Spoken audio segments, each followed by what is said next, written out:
Get out of that seat, or I will have you dragged off this plane in handcuffs." Those were the last words Chief Stewardess Brenda Miller would ever speak with authority. She thought she was removing a nuisance. She didn't realize she was humiliating the man who had just secretly acquired the airline. In a world where status is often judged by appearance, one assumption costing a black CEO his VIP seat didn't just ruin a flight, it dismantled an entire career. This isn't just a story about racism, it's a masterclass in immediate, devastating karma. Watch what happens when arrogance meets absolute power. Damon King adjusted the cuffs of his charcoal bespoke suit as he stepped onto the plush carpet of the first-class cabin. The flight from JFK to London Heathrow was a routine trip for most. But for Damon, this was the culmination of a decade of relentless work. As the CEO and founder of Nexus Logistics, a global supply chain behemoth, he wasn't just a passenger on Pan Atlantic Airways Flight 404. He was their newest, most critical investor. However, that deal had been signed behind closed doors only 3 hours ago. To the crew on board, he was just another face in the crowd, or so he thought. He found seat 1A, the prime spot in the cabin, and stowed his leather briefcase. The cabin was quiet, the air conditioning humming a soft, artificial breeze. Damon sat down, exhaling a long breath, checking his phone. A message from his wife, Tara, popped up. "Good luck with the board meeting.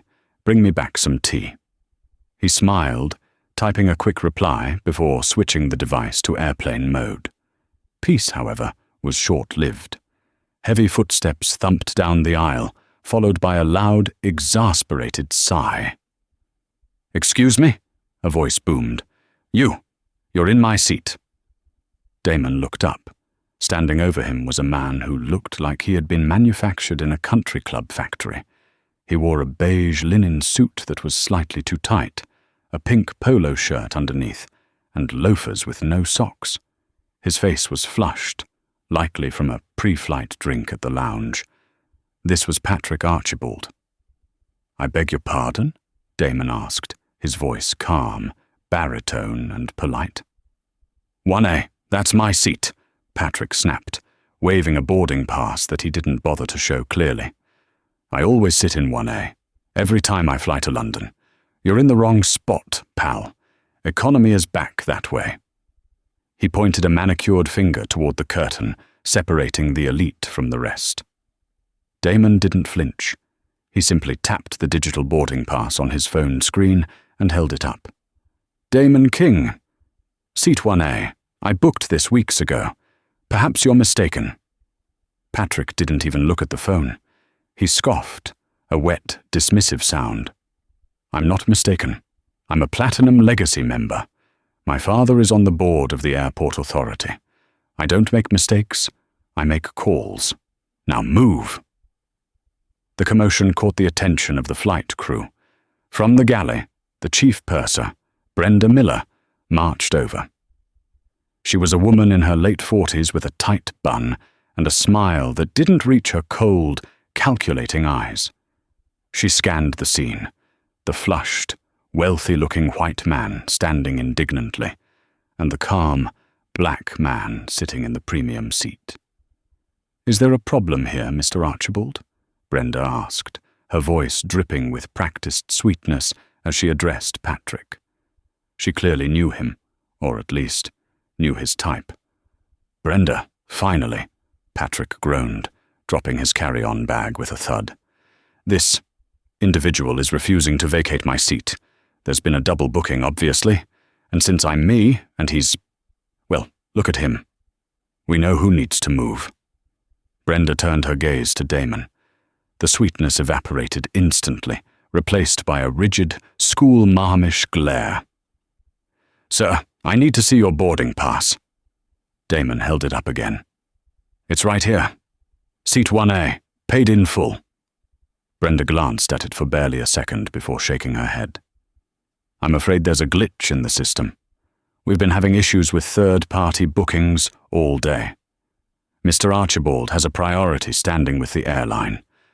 I'm going to have to ask you to take your belongings and move to seat 34B. It's an aisle seat in Economy Plus. It's perfectly comfortable." The audacity hung in the air like smoke. It wasn't a request. It was an order. "I didn't use a third-party booking," Damon said, his eyes narrowing slightly. "I booked directly through your corporate concierge, and I paid $12,000 for this seat. I am not moving to 34B. "Look, buddy," Patrick interrupted, leaning in, his breath smelling of stale whiskey. "Don't make this hard on yourself. You're holding up the flight. We all know you probably used miles or got some lucky upgrade. Real money talks. Now walk."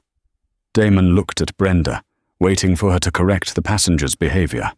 Instead, she crossed her arms.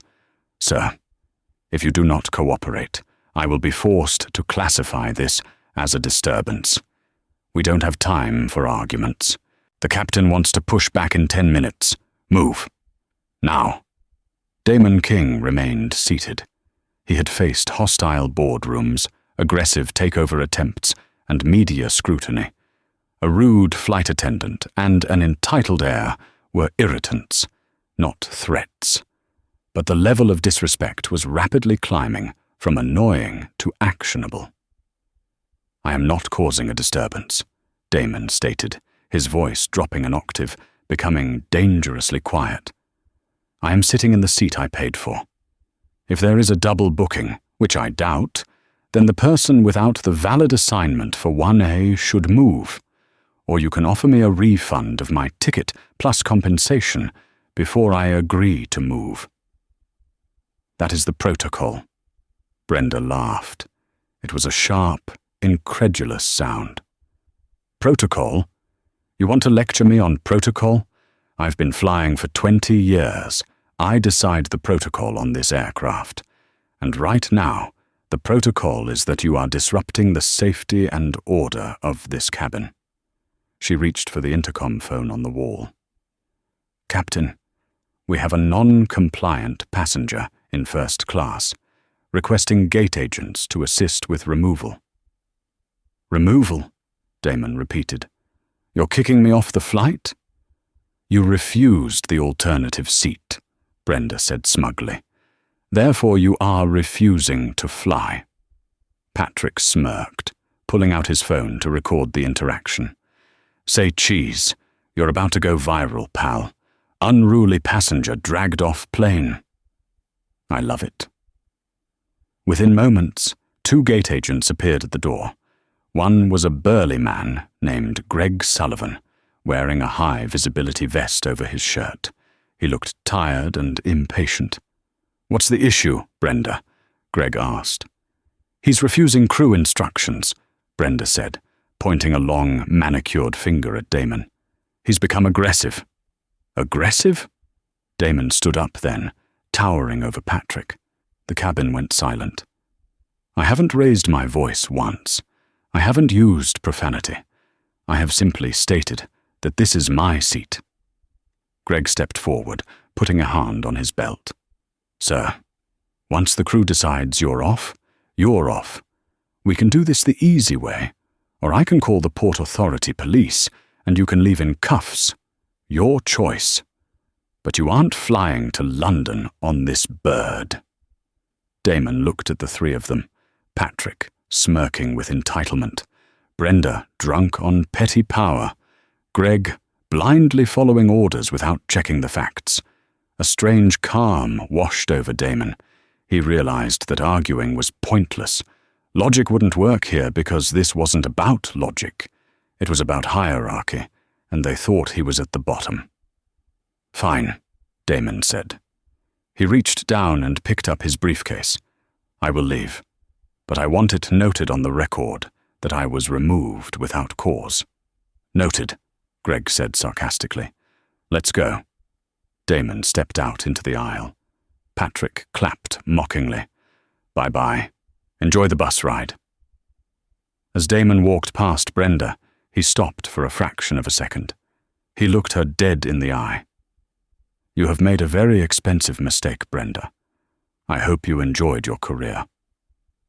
"Get off my plane," she hissed. Damon walked up the jet bridge, the cool air of the terminal hitting his face. The door of the aircraft rushed shut behind him. He was standing alone on the concrete floor of the gate area, surrounded by plastic chairs and the smell of floor wax. He didn't scream. He didn't make a scene. He took out his phone. He didn't call customer service. He didn't call a lawyer. He dialed a number that very few people in the world possessed. It rang once. "This is Harrison," a crisp British voice answered. It was the personal secretary to the chairman of the board for Pan Atlantic Airways. "Harrison," Damon said, his voice flat and cold like a frozen lake. "This is Damon King. Put Alexander on the phone. Now." "Mr. King, I believe he's in a dinner meeting, but—" "I said now," Damon interrupted. "Tell him it concerns the acquisition. Tell him his staff just kicked the new majority owner off his own plane." There was a pause on the other end, followed by the sound of a chair scraping hurriedly against a floor. "One moment, Mr. King." Damon looked out the window. The plane was pushing back from the gate. The engines were spooling up. Brenda and Patrick were likely clinking champagne glasses right now, laughing about their victory. Damon checked his watch. 5 minutes, he whispered to himself. "You have 5 minutes." The silence in the terminal was deafening, a stark contrast to the roar of the jet engines outside the glass. Damon King stood by the floor-to-ceiling window, phone pressed to his ear, watching Pan Atlantic Flight 404 slowly taxiing toward the runway. It was a massive machine, a symbol of modern engineering, yet right now it felt like a fleeing criminal. On the other end of the line, the silence was different. It was the terrified silence of Alexander Pierce, the chairman of Pan Atlantic Airways. "Damon," Alexander's voice finally cracked through the receiver, breathless. "Please tell me you are joking. Please tell me my chief stewardess did not just remove the man who literally saved this company from bankruptcy 3 hours ago." "I wish I were joking, Alexander," Damon replied, his voice devoid of emotion. He watched the plane turn onto the taxiway. "I was told I was a security risk. I was told my seat, the one my team specifically negotiated as part of the equity deal, belonged to a Mr. Archibald. And when I attempted to clarify, I was threatened with arrest." "Archibald?" Alexander spat the name. "Patrick Archibald, the son of the city councilman. He's a silver-tier nobody who spends half his miles on upgrades. Damon, I am mortified. I'm calling the gate. I'll get you on the next flight. I'll comp the whole—" "No," Damon interrupted. The single word was like a gunshot. "No, I don't want the next flight, Alexander. I want that flight. My bag is on board. My laptop with the merger schematics is in the overhead bin. And frankly, my patience is currently at 0. Damon watched the plane pause near the runway threshold. Turn the plane around. "Damon, the logistics. It's taxiing for takeoff. The fuel costs, the slot times, the FAA regulations." "The deal isn't signed in ink yet, Alexander," Damon lied smoothly. "The papers were signed, but the wire transfer for the $400 million injection was scheduled for the next morning. If that plane takes off without me, I cancel the transfer. Nexus Logistics pulls out. Pan Atlantic goes into Chapter 11 by Friday. Do the math. Is the fuel cost more expensive than bankruptcy?" There was a frantic shuffling of papers on the other end. "I'm calling Ops Control. Stay right there. Do not leave the gate." Damon hung up. He didn't sit down. He stood like a statue, watching the aircraft. Inside the cockpit of Flight 404, Captain Jerry Lewis was running through the pre-flight checklist with his first officer, a young man named Eric. "Flaps set to 20, Eric said. "Check," Jerry replied. Takeoff clearance received. We are next in line behind the Delta Heavy. Suddenly, the ACR's system, the digital communication link between the plane and the ground, pinged loudly. A red light flashed on the console. Jerry frowned. Message from dispatch. Probably a weather reroute over the Atlantic. He pressed the button to read the text. His eyes widened. He blinked, thinking he had misread it. Critical ops order, 99 Alpha. Cancel takeoff immediately. Return to gate A14. Do not announce reason to PAX. Expect law enforcement and executive intervention. Acknowledge. What is it, Cap? Eric asked, noticing Jerry's pale face. We've been ordered back, Jerry muttered, confused. Code 99 Alpha. That's usually reserved for bomb threats or a fugitive on board. Jerry grabbed the radio mic. Tower, Pan Atlantic 404. Requesting clearance to taxi back to gate. We have a company order to abort. Copy. Pan Atlantic 404. Is there a medical emergency? Negative. Corporate order. Jerry turned the massive plane around. The engines whined as thrust was applied, not to soar into the sky, but to limp back to the terminal.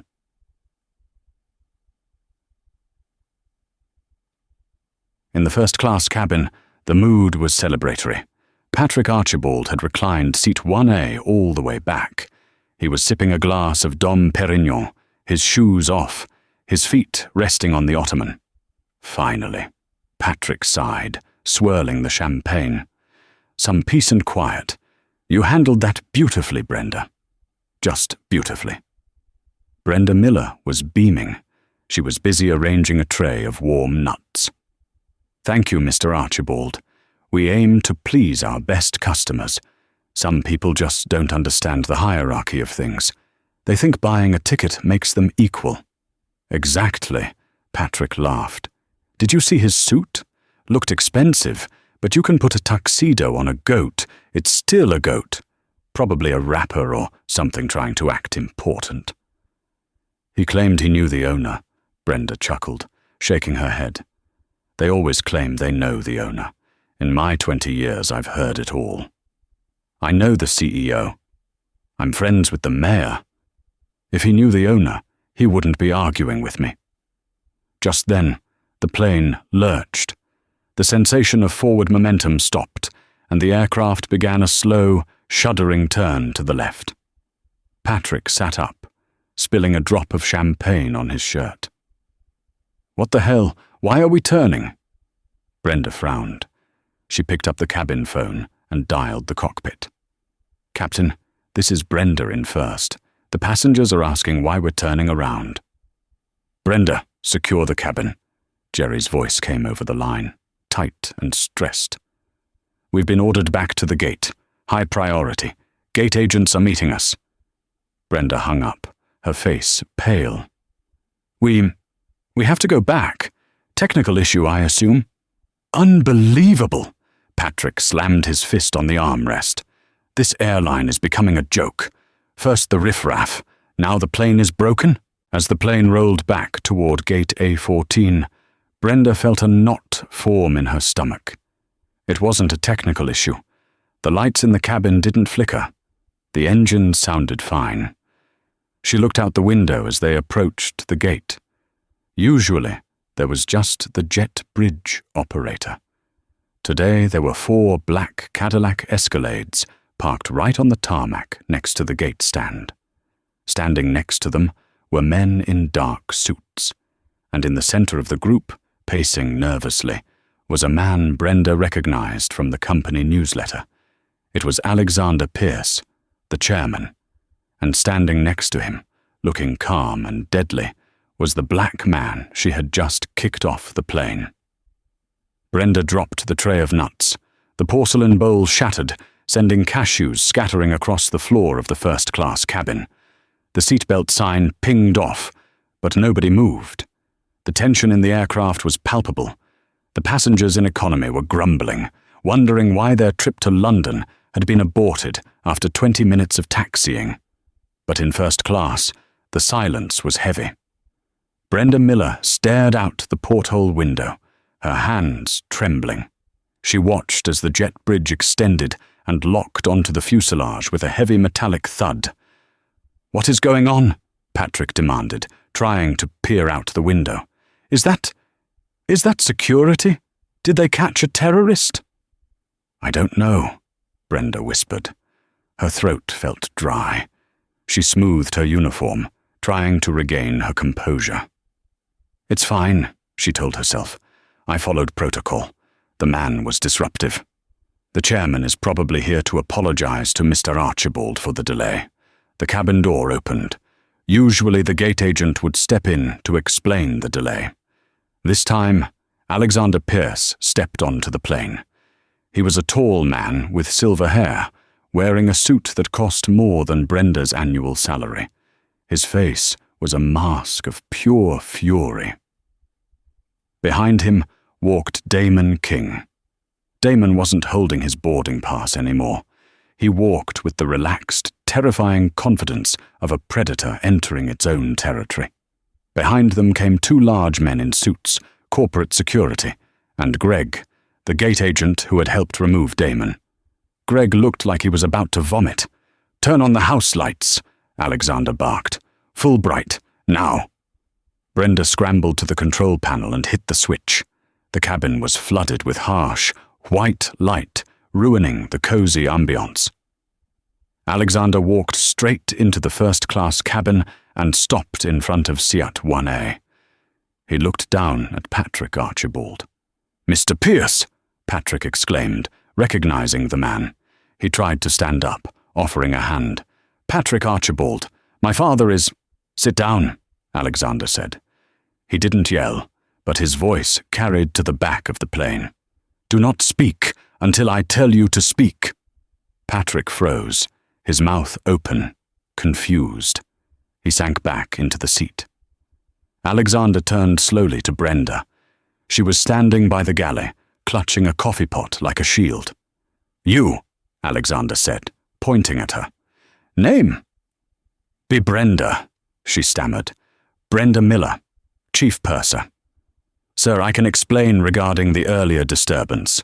The passenger was—" "The passenger," Alexander interrupted, stepping aside to reveal Damon, "is the new owner of this airline." The silence that followed was absolute. You could hear the hum of the avionics cooling fans. Brenda's eyes went wide, flicking from Alexander to Damon. The realization hit her like a physical blow. The glitch in the system, the high price of the ticket, the confidence. "Mr. King purchased a 51% controlling stake in Pan Atlantic Airways this afternoon," Alexander continued, his voice echoing for the passengers in the rows behind to hear. "He is the reason you all still have jobs. He is the reason this plane has fuel. And you kicked him off his own aircraft because Mr. Archibald here wanted his seat?" Damon stepped forward. He didn't look at Patrick. He looked only at Brenda. "I told you," Damon said softly. "I told you that you were making a mistake. I gave you 3 chances to check the manifest correctly. I offered to resolve it peacefully." "Sir, I didn't know," Brenda gasped, tears welling up in her eyes. Mr. Archibald has status, and the system said—" "The system didn't say anything," Damon corrected her. "You made a choice. You looked at me, and you looked at him, and you decided who belonged and who didn't. That isn't a system error, Brenda. That is a bias, and it is a liability I cannot afford." Damon turned to the 2 security guards. "Escort Ms. Miller off the aircraft. She is no longer an employee of Pan Atlantic Airways." "What?" Brenda shrieked. "You can't do that. I have union tenure. I've been here 20 years. "And you just spent 20 years of goodwill in 5 minutes, Alexander said coldly. "Gross misconduct, discrimination against a passenger, insubordination, and endangering the financial stability of the company. You're fired, Brenda. Effective immediately." One of the security guards stepped forward and gently but firmly took Brenda's arm. "No, please." Brenda looked around, desperate for an ally. She looked at Patrick. "Mr. Archibald, tell them I was just helping you." Patrick looked away, sinking lower into his seat, terrified of drawing attention to himself. "My bag!" Brenda sobbed as she was led toward the door. "My purse is in the galley." "We will mail it to you," Damon said. "Get off my plane." As Brenda was led away, weeping and humiliated, past the rows of staring passengers, Damon turned his attention to seat 1A. Patrick Archibald was trying to make himself invisible. He had pulled a blanket up over his legs. Damon leaned in, placing his hands on the armrests of seat 1A, trapping Patrick. "Now," Damon said, his voice dropping to a low rumble, "let's discuss the concept of status." "Look, man, sir," Patrick stammered, his face beet red. "It was just a misunderstanding. I didn't know who you were. If you had known I was powerful, you would have treated me with respect," Damon asked. "That is exactly the problem, Patrick. You shouldn't respect me because I own the airline. You should have respected me because I am a human being who paid for a seat." Damon stood up straight and snapped his fingers. Greg, the terrified gate agent, hurried over with a tablet. "Mr. Archibald," Damon said, looking at the tablet. "It says here you are a Platinum Legacy member." "Yes," Patrick said, gaining a sliver of confidence. "My family has flown Pan-Atlantic for 3 generations. My father—" "Delete it," Damon said to Greg. "Excuse me?" Patrick squeaked. "Delete his account," Damon commanded. "Wipe his miles, cancel his status, and ban him from all future flights on Pan-Atlantic and our partner networks." "You can't do that," Patrick shouted, standing up. "That's illegal. Those miles are my property. I'll sue you. Do you know who my father is?" "I don't care who your father is," Damon replied calmly. "But I suspect he's going to be very disappointed when he has to send a private jet to pick you up, because you aren't flying to London on this plane." Damon pointed to the door. "Greg, escort Mr. Archibald off the premises. Call the airport police if he resists. He is trespassing on private property." "This is insanity!" Patrick screamed, grabbing his bag. "You're crazy! I'm going to ruin you!" "You're welcome to try," Damon said, checking his watch. "But you're wasting my fuel. Goodbye, Mr. Archibald." Greg, seeing a chance to save his own job by being helpful, grabbed Patrick's arm. "Let's go, sir." Patrick was dragged down the aisle, shouting obscenities, kicking at the seats. The other passengers watched in awe. Some even started clapping. When the door finally closed, the cabin was silent again. Damon stood at the front of the first-class cabin. He looked at the empty seat 1A. He looked at the terrified flight attendants who were huddled in the galley, wondering if they were next. He turned to Alexander. "I'm taking my seat now. But we need a new purser." Alexander nodded, wiping sweat from his forehead. He looked at the junior flight attendant, a young woman named Sarah who had been cowering in the corner during the whole ordeal. "You," Alexander said. "What is your name?" "Sarah, sir," she whispered. "Sarah, you are now the acting chief purser for this flight," Damon said, smiling gently for the first time. "Do you think you can handle the service without judging people by how they look?" "Yes, sir," Sarah said, standing up straighter. "Absolutely, sir." "Good," Damon said. He sat down in seat 1A. "I believe I ordered a cup of tea." The plane pushed back from the gate for the second time, but the drama wasn't over. Damon knew that men like Patrick Archibald didn't go down quietly. The war had just begun. The first hour of Flight 404 to London was unnaturally quiet. The removal of Patrick Archibald and Brenda Miller had left a vacuum in the cabin, a heavy silence that weighed on everyone. Damon King sat in seat 1A, the seat he had fought for, but he felt no triumph. He felt a simmering, cold anger. He sipped the Earl Grey tea that Sarah, the young acting purser, had brought him with trembling hands. "Is the tea to your liking, Mr. King?" Sarah asked, her voice barely a whisper. She was terrified. She had seen her boss of 5 years dragged off by security. She knew the man in 1A held her financial future in his hands. Damon looked at her. He saw the fear, but he also saw something else. Relief. "The tea is fine, Sarah," Damon said. "Sit down for a moment. The jump seat is fine." "Oh, I couldn't, sir. It's against regulations to sit while I own the airline, Sarah. I'm changing the regulation for 5 minutes. Sit." She sat, perching on the edge of the crew seat opposite him. "Tell me about Brenda," Damon said. "And be honest. If you lie to protect her, you will join her in the terminal." Sarah swallowed hard. She has been the chief purser on the London route for 10 years. She has a system. She calls it the filter. "The filter?" Damon raised an eyebrow. "Yes, she scans the manifest. She looks for names that sound influential.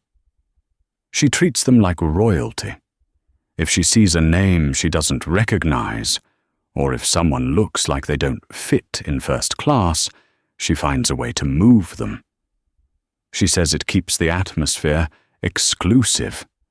She says the high-value clients don't like sitting next to unfamiliar types." Damon's grip on his teacup tightened. "And the captain? Captain Lewis? Does he know about the filter?" Sarah looked down at her lap. "Captain Lewis calls Brenda his gatekeeper. He says as long as the cabin is quiet and the liquor inventory balances, he doesn't care how she runs it. He backs her up. Every time." Damon nodded slowly. This confirmed his suspicion. Brenda wasn't a rogue employee. She was a symptom of a rotted culture. A culture where the captain, the ultimate authority on the vessel, abdicated his duty to a biased subordinate for the sake of an easy flight. "And you?" Damon asked. "Why didn't you speak up when she was kicking me off?" "I wanted to," Sarah whispered, tears forming. "But I'm a junior hire. Brenda threatened to write me up last week for wearing the wrong shade of lipstick.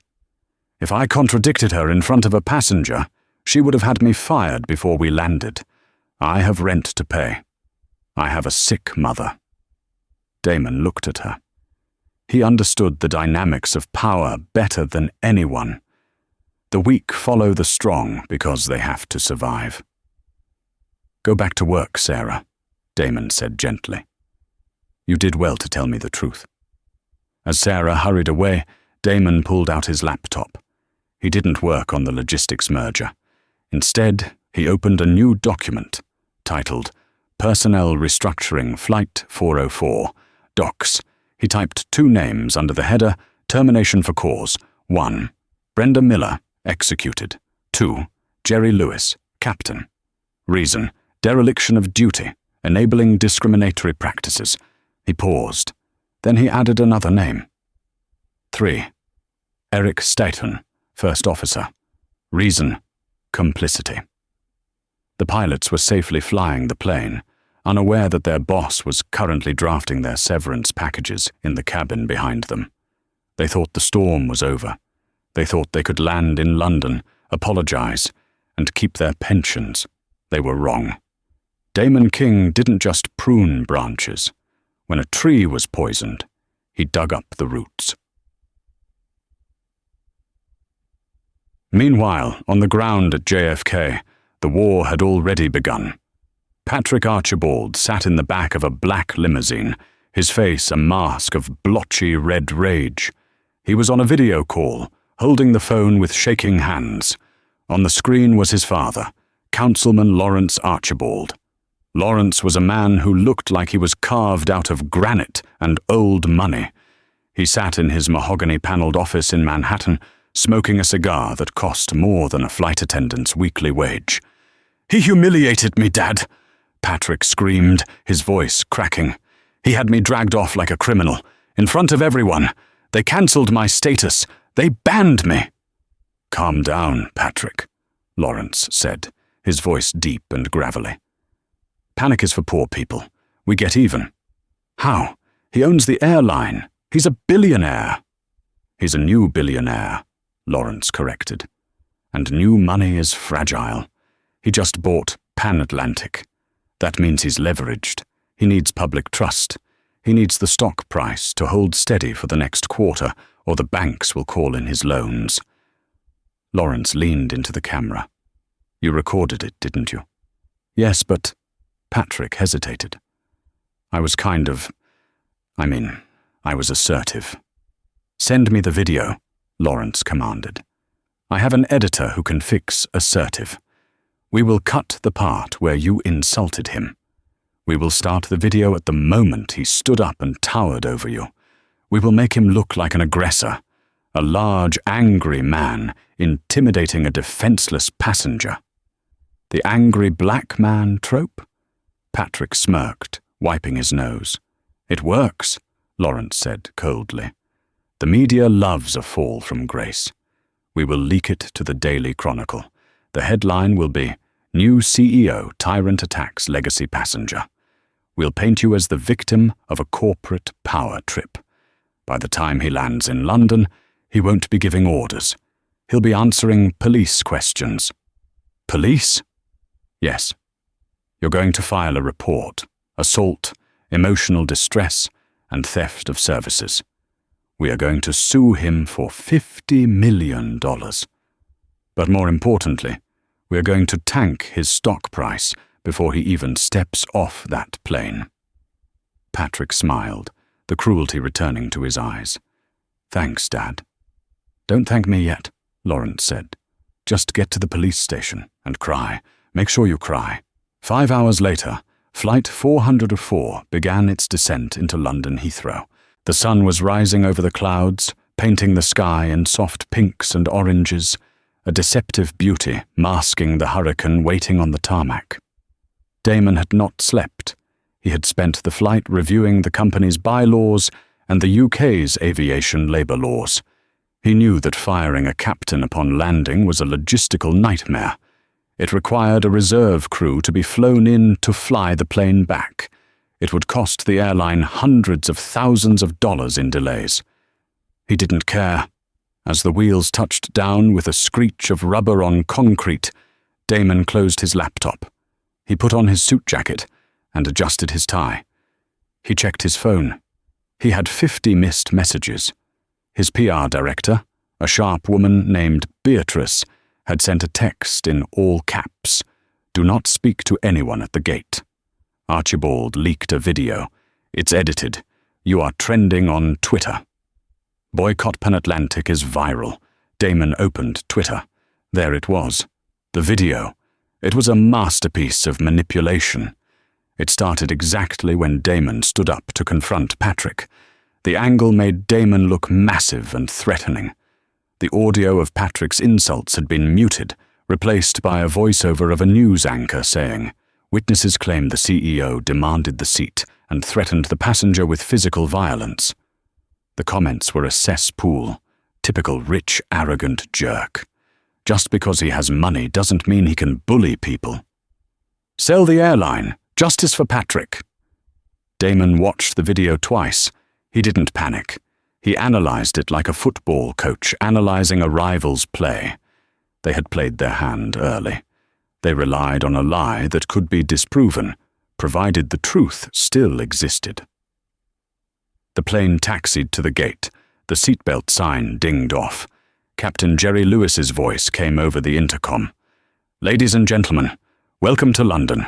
On behalf of myself and the crew, the remaining crew, we thank you for flying Pan-Atlantic." There was a nervous chuckle from the economy cabin. Jerry thought he was being funny. The door opened, but instead of the usual rush to deplane, 2 British bobbies, police officers, stepped onto the aircraft. "We are looking for Mr. Damon King," one officer said, adjusting his high-visibility jacket. Captain Lewis stepped out of the cockpit, smiling. He pointed to 1A. Right there, officers. Is there a problem? Lewis looked almost gleeful. He assumed Brenda had called from New York and filed a complaint, or that the glitch was being sorted out. Damon stood up. He picked up his briefcase. "Mr. King," the officer said, politely but firmly, "we have received a complaint regarding an assault on board a U.S. origin flight. We need to ask you some questions under the Aviation Security Act." "Am I under arrest?" Damon asked calmly. "Not at this moment, sir. But you are detained for questioning." "Very well," Damon said. He walked toward the door. As he passed Captain Lewis, he stopped. "Captain Lewis," Damon said. "Yes, Mr. King." Jerry Lewis stood tall, trying to look authoritative in front of the police. "Do not leave the airport," Damon said, "and tell First Officer Staton to remain as well. There will be a mandatory all-hands meeting in the crew lounge in 1 hour." "A meeting?" Jerry scoffed. "Sir, with respect, we have union-mandated rest periods. We are going to our hotel." "If you leave the airport," Damon said, his voice low enough that only Jerry could hear, "you will be fired for abandoning your post. 1 hour. Crew lounge." Damon walked off the plane, flanked by the police.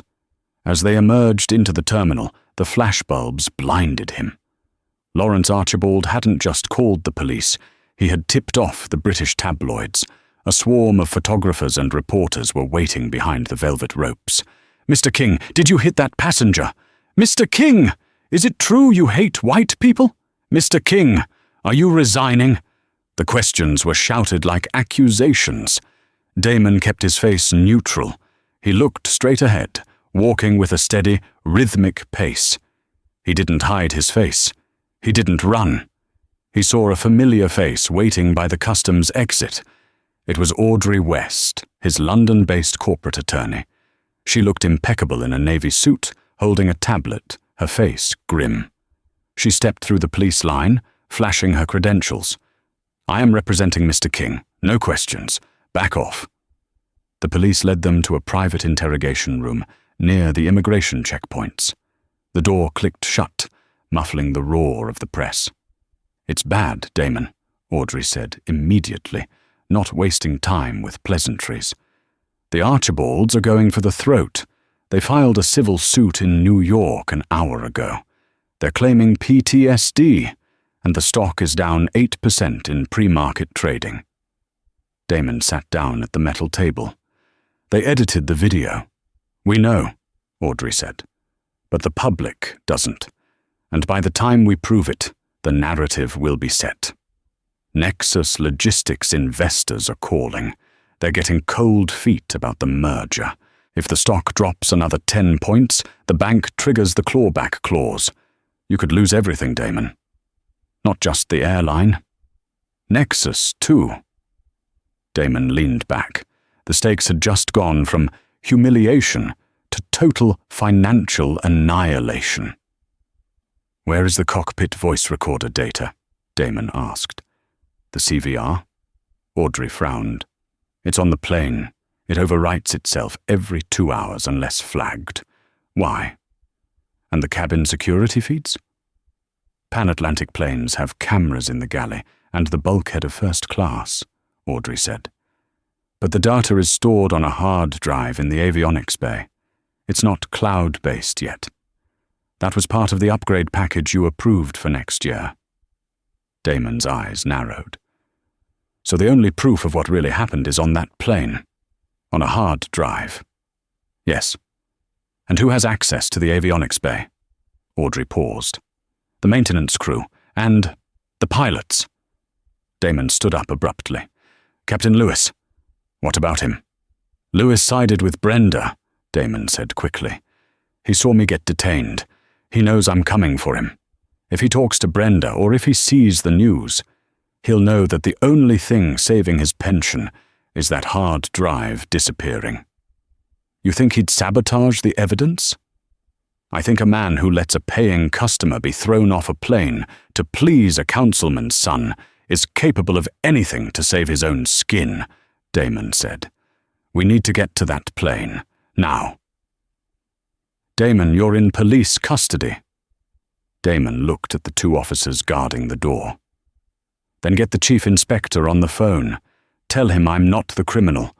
Tell him I'm the victim of a heist, and the evidence is about to be destroyed. Back on the plane, the cleaners were moving through the cabin. In the cockpit, Captain Jerry Lewis was sweating. He had just received a text from Brenda. "Jerry, look at the news. It's a war. The Archibalds are winning. But if King gets the bulkhead footage, we're all dead. He'll see that I didn't follow protocol. He'll hear our conversation on the intercom. You have to wipe the drive. Format it. Say it was a glitch." Jerry looked at Eric, the first officer. "What do we do, Cap?" Eric asked nervously. "If we destroy evidence." "If we don't," Jerry snapped, "we lose our licenses. We lose our pensions. Brenda is right. It's just a glitch. Systems fail all the time." Jerry stood up. "Go stand by the door. Make sure nobody comes in." Jerry opened the hatch in the floor of the cockpit that led to the avionics bay below. It was a dark, cramped space filled with wires and servers. He climbed down the ladder. He found the server labeled Video Serve Cabin. He reached for the breaker switch. If he pulled it while the system was writing, it would corrupt the file, or he could just physically remove the drive and drop it in the trash compactor. He reached for the drive bay. His fingers touched the cold metal handle. "I wouldn't do that if I were you, Captain." Jerry froze. The voice came from the top of the ladder. He looked up. Standing in the cockpit, looking down into the hole, was not Eric. It was Damon King. And behind him were the two British police officers. "Step away from the server, Jerry," Damon said, his voice echoing in the small space. "That drive doesn't belong to you. It belongs to me." Jerry's hand trembled. He had a split second to decide. Yank the drive and smash it, or surrender. I was just checking the connections," Jerry stammered, pulling his hand back as if burned. "Climb up," Damon ordered.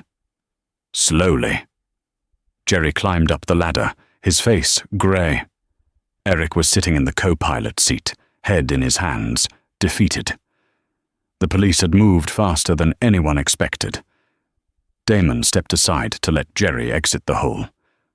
"Officers," Damon said, "please secure that hard drive as evidence in the pending lawsuit against Pan Atlantic Airways. A lawsuit I am filing against my own employees." Damon looked at Jerry. "You're fired, Jerry. And not just fired. I'm pressing charges for attempted destruction of corporate property and obstruction of justice." "You can't do this!" Jerry yelled, his composure shattering. "I have 30 years in the sky." "And you just ended it in the dirt," Damon replied. He turned to the police. "Now, let's go watch a movie. I believe the unedited version is much more entertaining." The entire crew was beginning to fall, but the biggest domino, the Archibald family, was still standing tall, convinced they had won. Damon was about to turn their victory lap into a funeral march. The Royal Lancaster Hotel in London was sieged. News vans from every major global network clogged the streets. The narrative had been spun so effectively by Lawrence Archibald that the world was waiting to see the arrogant billionaire resign in disgrace. Inside the grand ballroom, the atmosphere was suffocating. Damon King walked onto the stage. He was alone. No team of lawyers, no PR agents, just him and a laptop connected to the massive projector screen behind him. Sitting in the front row, looking smug, was Lawrence Archibald. He had flown in on his private jet to support the victims of corporate bullying. Next to him sat Patrick, wearing a neck brace that he definitely didn't need, playing the part of the injured lamb. Damon adjusted the microphone. The room went silent. "Ladies and gentlemen," Damon began, his voice steady, Yesterday, I was accused of assault. I was accused of abusing my power. And I was accused of stealing a seat. You did steal it, Lawrence heckled from the front row. Resign, King. Save your company the embarrassment. Damon looked down at Lawrence. Mr. Archibald, I'm glad you're here. It saves me the cost of serving you papers. Damon pressed a key on his laptop. The screen behind him flared to life. The video you saw on the news was 20 seconds long, Damon said.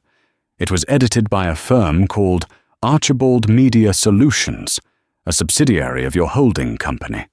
Now, let's watch the video from the aircraft's security system, the one Captain Lewis tried to delete before being arrested 3 hours ago. The video played. It was high definition, and it had crystal clear audio. The room watched in stunned silence as the truth unfolded. They saw Damon sitting quietly. They saw Patrick Archibald stomp down the aisle, drunk and belligerent. "Get out of my seat! Look at him! We know who needs to move!" Patrick's voice boomed through the ballroom speakers. They saw Brenda Miller sneering. "We don't have time for arguments. Move, now!" They saw Damon calmly offering solutions. They saw him being threatened with arrest. Then came the moment from the viral clip. The assault. In the unedited footage, Damon didn't lunge. He stood up slowly after Patrick poked him in the chest. "I haven't raised my voice once," Damon said on the screen. "I haven't used profanity." "Say cheese! You're about to go viral, pal." Patrick's voice on the recording was gleeful, malicious. The video ended. The ballroom was dead silent. Damon looked at Patrick. "Nice neck brace, Patrick. Did you get that injury when you were laughing at me while I walked off the plane?" Patrick turned pale, tearing the brace off as if it were burning him, realizing the charade was over. "This is doctored!" Lawrence shouted, standing up, his face purple. "This is a deep fake." "It is authenticated by the London Metropolitan Police and the avionics timestamps," Damon said coldly. "But that's not why we are here." Damon clicked the remote again. A graph appeared on the screen. It showed a red line plummeting. "This," Damon said, pointing to the graph, "is the stock valuation of Nexus Logistics and Pan Atlantic Airways over the last 12 hours. Because of your lies, Lawrence, and your son's fraudulent police report, my company's lost 12% of their market cap. That equates to roughly $400 million in value." Damon leaned over the podium, locking eyes with the councilman. "In the United States, filing a false police report is a crime. But tortious interference with business, that is expensive. I am suing you, Lawrence. I am suing Patrick. And I am suing the Archibald Family Trust for the full amount of the damages." "You can't," Lawrence stammered. That would bankrupt us." "I know," Damon said. "You wanted a war of status? You just lost your status. My lawyers have already frozen your assets in New York, pending the litigation. Your cards won't work, Lawrence. Your jet won't fly." Camera flashes exploded like fireworks. Lawrence Archibald slumped into his chair, a broken man. Patrick put his head in his hands and began to sob, real tears this time. But Damon wasn't done. "As for Pan Atlantic Airways," Damon continued, addressing the cameras, "I promised a culture change. I meant it." He looked at the camera lens, as if looking directly at every employee of the airline. "Captain Jerry Lewis has been terminated and is facing criminal charges for evidence tampering. First Officer Staton is terminated for complicity.